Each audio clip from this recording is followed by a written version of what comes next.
பிரான்சில் பள்ளி ஆசிரியர் மீது பாலியல் குற்றச்சாட்டுகள். ஹார்ட்ஸ் ஆல்ப்ஸ் இன் காப் பகுதியில் உள்ள புகழ்பெற்ற செயின்ட் ஜோசப் தனியார் கத்தோலிக்க பள்ளி எஸ்டாப்ளிஷ்மெண்ட் பிரிவே கத்தோலிக்க பள்ளி செயின்ட் ஜோசப் காப் தற்போது பாலியல் விவகார சர்ச்சையில் சிக்கி பெரும் சர்ச்சையில் உள்ளதாக தெரிய வந்துள்ளது. ஒரு ஆசிரியர் மீது கடந்த 2015, 2017 ஆண்டுகளில் மாணவிகளை பாலியல் வன்முறையில் ஈடுபட்டதாகவும், மேலும் இன்றும் பயிலும் மாணவிகளிடம் சமூக ஊடகங்கள் மூலம் தவறான முறையில் தொடர்பு கொண்டு பாலியல் ஆசைகளை தூண்ட முயன்றதாகவும் குற்றம் சாட்டப்பட்டுள்ளது.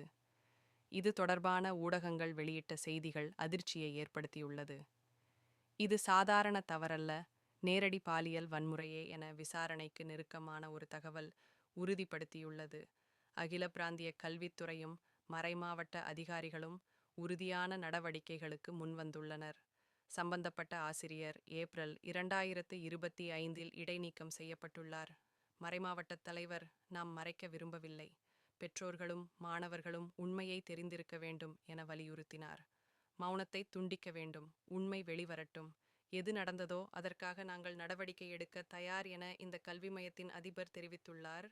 அனைத்து பெற்றோருக்கும் தகவல் கடிதம் அனுப்பப்பட்டுள்ளதாகவும், தற்போது வரை மனநிலை ஆற்றுகப்படுத்தல் மையம் அமைக்கப்படவில்லை என்றாலும் எதிர்காலத்தில் தேவை ஏற்படுமானால் செயல்பட தயார் என்றும் அதிபர் தெரிவித்துள்ளார்.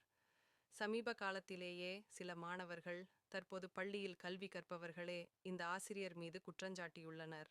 ஆசிரியர் சமூக ஊடகங்கள் வழியாக நெருக்கம் ஏற்படுத்தி புகைப்படங்கள் கேட்பதாகவும் பாலியல் இச்சையுடன் தொடர்பு கொண்டதாகவும் கூறப்பட்டுள்ளது.